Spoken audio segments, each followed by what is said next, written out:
Hi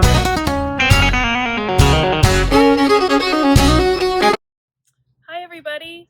It's a beautiful day out here. I hope you all get to go outside and play at least a little bit today, or a lot. I would like to recognize some of our birthdays in April that have happened so far this month and in the upcoming weeks. So April 1st, we'd like to say happy birthday to Mrs. Smith. April 4th, happy birthday, Jackson Swope. Today is actually Ben Deal's birthday. Happy birthday, Ben. Zyla Stansbury will celebrate a birthday on April 10th. And April 12th, Kieran Dunkel. Happy birthday, Kieran. All right, everybody. Now it's time to read chapter 2 of our book, Spring According to Humphrey. And chapter 2 is called The Waiting Game. After Aldo's car had left the parking lot, I decided to go see Gigi. She's the guinea pig in Miss Mack's first grade class. Og, I'm going to check on Gigi, I said, but I won't be gone long because she has to get to sleep. I'm happy that hamsters don't sleep all through the night because that's the time I have my biggest adventures. I'm only sorry that Og worries about me when I'm gone. I jiggled my lock that doesn't lock and scurried across the table. I took a deep breath and slid under the table leg to the floor. I scrambled across the room and crawled under the door, then raced down the darkened hallway to room 12. Once I was inside, I hurried to the table by the window. I wasn't sure if Gigi was awake or not, so I quietly squeaked, "Gigi, hi, it's me, Humphrey." "Hi, Humphrey," she replied in her soft voice. I'm positively thrilled that I can understand Gigi. I can understand humans, but they can't understand me the way Gigi does. And I still haven't figured out frog language. "I was hoping you'd visit," she said. "Can you come up here?" Getting up to the tabletop is always dangerous, but I grabbed onto the blinds cord, which hung almost to the floor, and slowly swung higher and higher until I could let go and leap onto the table near Gigi. "Did you see the ice this morning?" I asked. "Here it is March and we have an ice storm. All my friends in room 26 can't wait for spring to come." "What's spring?" Gigi asked. She's a little younger than I am and hasn't been in school very long. "It's what comes after winter," I explained. "It gets warmer and greener and things start to grow again." "Oh," Gigi said. "I don't know about any of those things."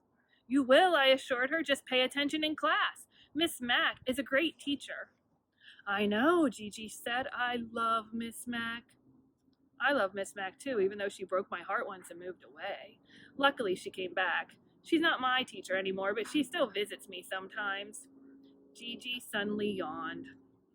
"Sorry, Humphrey," she said. "You know I go to bed early." "I know," I replied, "and I like to stay up late." "It's not easy to sleep with the blinds open," she said. "The street light shines in my cage and wakes me up." Mrs. Brisbane used to close the blinds at night, but Aldo started opening them so I could see outside. I guess Aldo opens them for Gigi too. "Maybe I can close them," I said. I examined the blinds. Up until that moment, I'd only used the cord as a way to make my way up the tables in room 26 and in room 12. I usually gently swing myself up to table level. I don't weigh very much and I've never had a problem. But in order to make the blinds come down, I gave the cord a hard yank. Nothing happened, so I pulled it to the left. Suddenly, the blinds crashed down and the cord lifted me up off the table. I was hanging in midair. "Humphrey, what are you doing up there?" Gigi asked. "I'm stuck," I said. I was feeling scared. If I let go, I'd fall down on the table and I might hurt myself. If I pulled harder, the cord might lift me up even higher. I knew I couldn't hang on forever. I needed a plan, and I needed it quickly. I looked around to see if there was something soft on the table.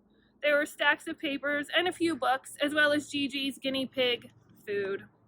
Then I saw it. A nice box of tissues. Unfortunately, they were way too far away for me to jump on. "Gigi, have you ever tried jiggling your lock open?" I asked. "No," she said. "Why?" "If you have a lock that doesn't lock like mine, and you could help me, I said. Oh, I want to help. What should I do? Gigi asked. I told her to push up, push down, and jiggle, jiggle, jiggle the lock. Nothing happened. Try leaning against the door with all your weight, I suggested. Then jiggle the door. Gigi put her body against the door, and she wiggled and jiggled, and oh my, the door swung wide open. Gigi gasped, now what? I asked her to push the tissue box until it was directly under me. She didn't waste any time. She slid the box toward me until it was right under my legs. That's it, I said. I closed my eyes and let go, dropping down onto a very soft bed of tissues. Are you okay? Gigi asked. I sneezed because a little tissue fluff got into my nose. I'm fine, I said. Thanks for saving me. I climbed out of the box and hopped onto the table. I was scared, Gigi whispered, but you're very brave. I was a little bit scared too, I said. Thanks for helping me. I promise I'll never make that mistake again. And I realized that we had another problem. The top tissue where I landed wouldn't be clean, even though I'm a very clean hamster. I wouldn't want one of my human friends to use it. Luckily, I had another plan. Gigi and I pushed the tissue box on its side, and I gently removed the top one. Won't Miss Mac notice the box is on its side? Gigi asked. Yes, but she won't know that we did it, I explained. I was going to push the used tissue onto the floor, but I didn't want Aldo to get in trouble. I pushed it under the bag of food instead. So now that you've gotten out of your cage, would you like to go on an adventure? I asked. We can just slide down the table leg. Gigi looked horrified. Guinea pigs don't slide or climb. It's too scary. That seems strange because hamsters like me love, love, love adventures. My friend yawned. Sorry, Humphrey, but it's my bedtime. Nighty-night. She crawled into her cage and I pushed the door shut. Yep, the lock locked, just like mine. When I got back to room 26, Og greeted me with a series of boings. I was used to the strange sound he makes, but he was unusually loud. Sorry I was gone so long. I was just, hanging around, I said. Tried to make a joke, but dangling in mid-air hadn't been funny at all.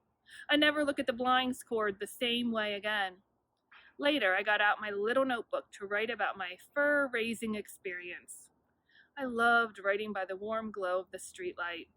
Hamsters and guinea pigs may understand one another, but we're different in so many ways. My classmates and I spent a lot of time looking for signs of spring, but we didn't come up with much. My mom ordered seeds for her garden, Philippe said one day, but she can't plant them yet. I'd still say that was a sign of spring, Mrs. Brisbane said. March was a funny month. We'd have sunshine and warmer weather for a few days, then suddenly it would rain and turn cold and gloomy. Og, have you seen one single sign of spring yet? I asked after 2 weeks of feeling very frustrated. He replied with a very bored-sounding boing. Me either, I said. My friends were as frustrated as I was. You'd think the leaves would be budding, Holly complained. Not now Nicole's side. You'd think the flowers would be blooming. Where are the robins? Rosie wondered. Mrs. Brisbane smiled. They'll be here soon. The first day of spring is coming up. Small Paul raised his hand. I was reading up on the average temperatures for March here, and this is completely normal. There were several loud groans. It's not my fault, Paul said. It's a scientific fact. We don't blame you, Paul, Rolling Rosie said. But why does science have to be so scientific? At least she made everybody laugh. A few days before the first day of spring, it snowed again. This is not fair, Harry groaned. Daniel agreed. At least it could have snowed enough for them to call off school. Mrs. Brisbane went on to talk about math problems, and I gazed out at the snow. It wasn't very deep, and there were patches of brown showing through. White and brown, brown and white, white and purple. Look, I squeaked. Look, look, look. I knew that the purple thing could be a wrapper from somebody's lunch, or anything someone might have dropped. I climbed to the tippy top of my cage for a better look. Humphrey seems excited, Mrs. Brisbane said, hurrying to the table. Is something wrong? No, I squeaked. It's a sign. She didn't understand me, of course, but Og joined in with a boing boing. They're looking outside, our teacher said. What are they looking at? The students rushed to the window to look. Og and I continued to make a lot of noise. It's purple! It's spring! I squeaked. Boing, boing, boing! Og added. Rosie leaned forward in her wheelchair and pressed her nose against the window. Look! She pointed. It's a purple flower coming through the snow. The classroom buzzed with excitement. Where? Thomas asked. Yeah, where? Sophie said. I see it, Mrs. Brisbane pointed to. Over there, near the base of the tall tree. I heard lots of oohs and ahs. I think we should go out and see for ourselves, Mrs. Brisbane said. Yes, we should, I squeaked. It seemed to take them forever to put on coats and hats, boots and gloves, and then tramp outside to see the flower. My friends were as excited as I was, until I realized that Og and I weren't going outside with them. The cold isn't good for either one of us. I knew that, but I couldn't help but wish that I could put on a coat and hat and boots and gloves and join them. Og and I silently stared out the window until we saw Mrs. Brisbane lead my friends to the little spot of purple. Everyone crouched down to stare at the purple bloom. Mrs. Brisbane snapped a photo. And then she did something wonderful. She looked right up at our window and waved. I don't think she could see me, but I waved back.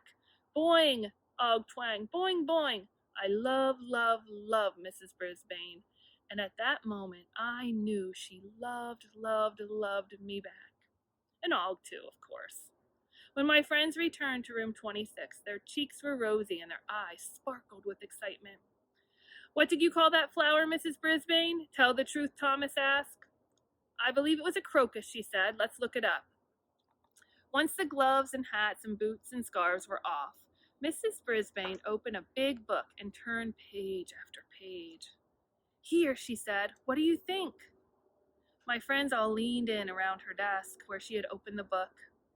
I wish I could see it, I told Og. Boing, boing, he replied. It's definitely a crocus, Helpful Holly said, and to think it's poked its little head right up through the snow. The door to room 26 swung open and in walked the most important person at Longfellow School, our principal, Mr. Morales. I saw you all tramping through the snow, he said. I wondered what you all were looking at. He was smiling, so I knew he wasn't upset. There's a purple crocus in the snow. Stop talking, Sophie said. It's the first sign of spring, and it was beautiful. I'll show you. She led Mr. Morales to the window and pointed. It's that little bit of purple near the tree. Mrs. Brisbane was behind us. Humphrey and Og seemed to spot it first, she said.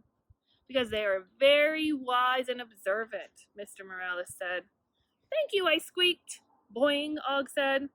Then I heard voices chanting, It's spring! It's spring! It's such a wonderful thing! I looked over and saw Rosie, Holly, Nicole, and Kelsey joining hands and repeating, It's spring! It's spring! It's such a wonderful thing! Mr. Morales smiled and said, I agree. I sit in my office and work at my desk and talk on my phone, and sometimes I never even look out the window.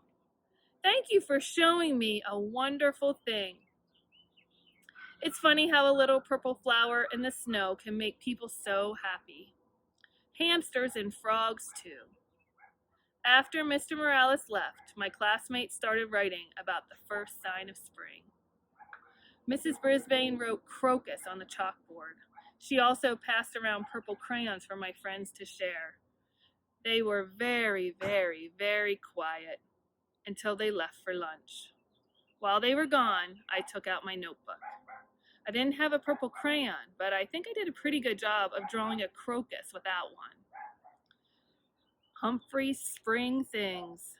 It almost took forever to see a sign of spring, but now that has happened, it's such a thrilling thing. And I hope with that you've had a wonderful spring day, and I will see you tomorrow when we read Chapter 3 of Spring According to Humphrey. Bye, everybody.